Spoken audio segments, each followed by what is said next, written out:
Part 2, welcome back to 5-6. We just got done talking about parallel lines, and we worked out the problem that you can see part of on the screen there, where if we had a hint, we had a parallel line, and we grabbed the slope from the hint, and we grabbed a point, we created that equation.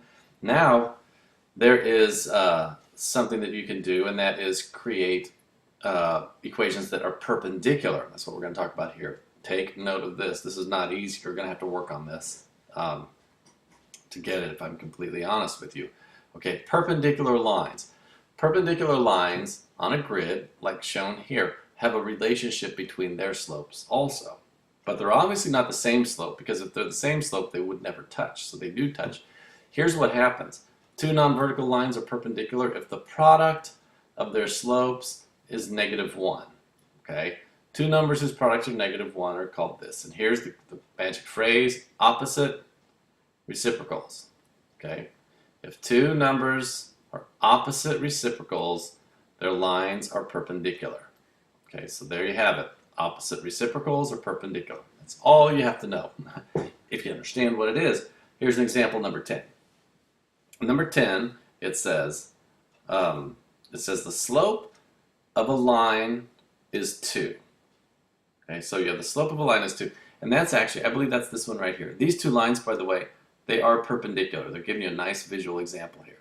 So let's take a look at this slope. If I go here, if I go up, there's +2.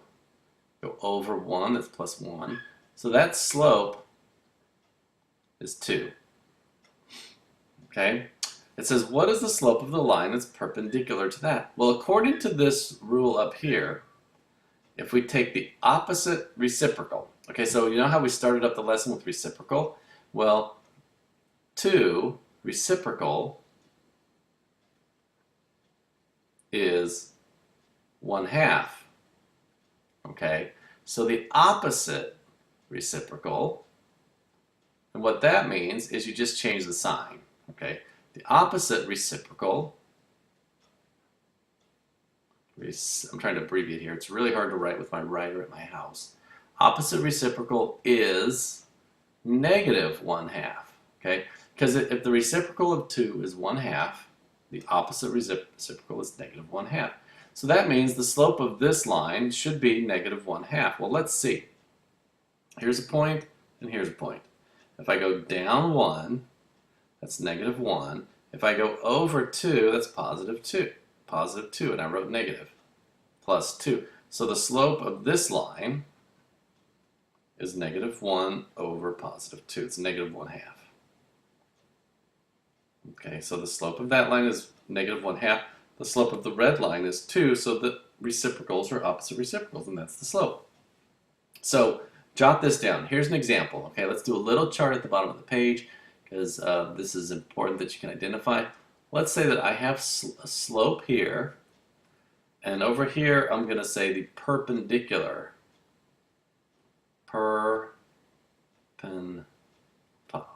Abbreviate that, perpendicular slope here.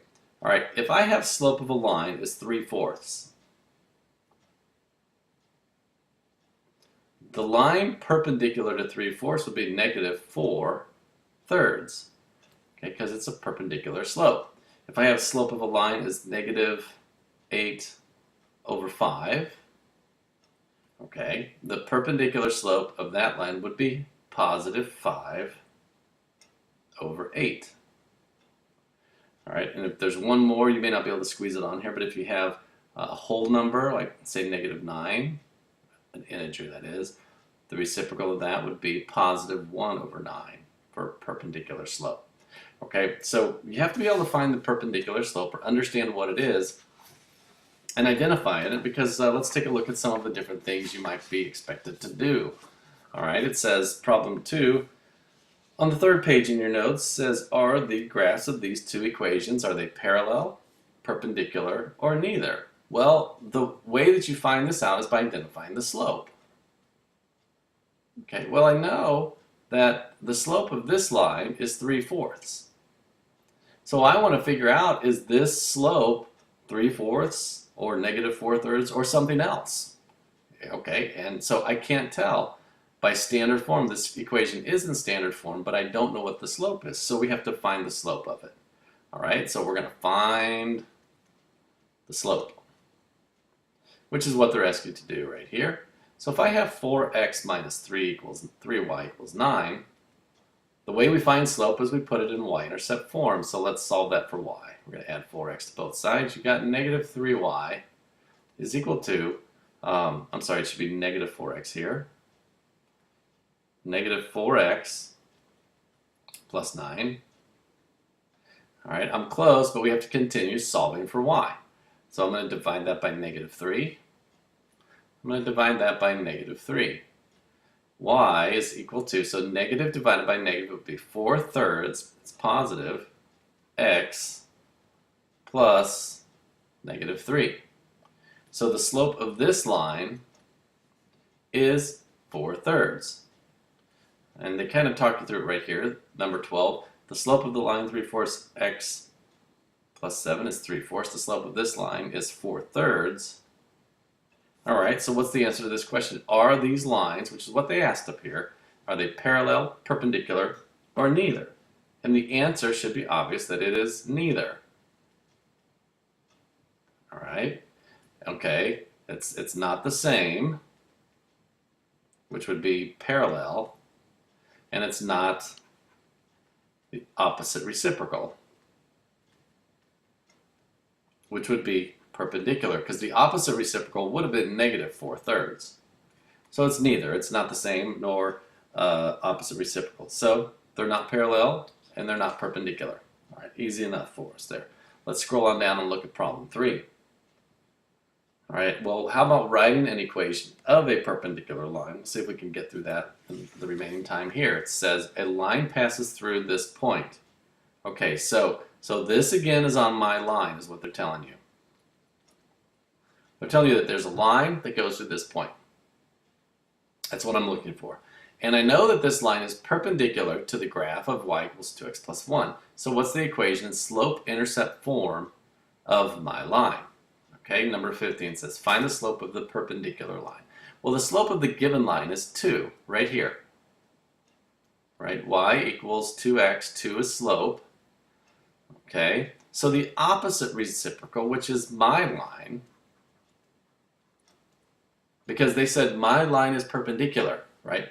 A line passes through this point and is perpendicular to this graph. Therefore, my line slope is negative 1/2. Okay, so, and down here they're just telling you that 2 times negative 1/2 is negative 1. That's how you know it's perpendicular, because you multiply, I'm pointing at the screen thinking you can see me. You multiply these 2 points and you get negative 1. Those are parallel slopes. Okay, so the slope of the perpendicular line is, like we just said, negative 1/2. Okay, so here's what we know. We know my line, my slope, is negative 1/2, and it goes through the point up here 1/8. All right, well, I have all the information I need to use this. Now recall, the question was asked you to write your answer in slope-intercept form. So we're going to have to end up in y equals mx plus b, and the easiest way to do that is to use this equation, point-slope form, and solve for y. So I have y minus, okay, it looks like the value of y is 8. And that's equal to negative 1/2, that's my slope, times x minus, all right, the value of x is 1. Now we have to solve, all right? Solve for y. Solve for y. All right, distribute your negative 1/2 here. So you have y minus 8, I'm going to scroll up so you can see a little better, hopefully, is equal to negative 1/2 times x is negative 1/2 x. Negative 1/2 times negative 1 is positive 1/2. Okay, and now we're going to add 8. Now there's a couple things you can do here. If you'd like, you could multiply everything by 2, or you could just add 8 and work through the fraction, which probably is going to be just as easy with this question. So we have, isolate the y is equal to negative 1/2 x Now if you work out 8 plus 1/2, I'm pretty sure that's 8.5. See, that's what I meant. It really wasn't that much harder. Negative 1/2 x plus 8 and 1/2. And that is slope-intercept form, which is what they asked for up here. So slope-intercept form of the point that is perpendicular to the graph y equals 2x plus 1 that goes through the point 1, 8, comes out to be this equation, y equals negative 1/2 x plus 8 and 1/2. I have one more video to do for you, but make sure you're making notes. What questions do you have for me? Please have those ready in class, because you should have some in this lesson. I've got one more short one to do on the last page, and then we'll call it good.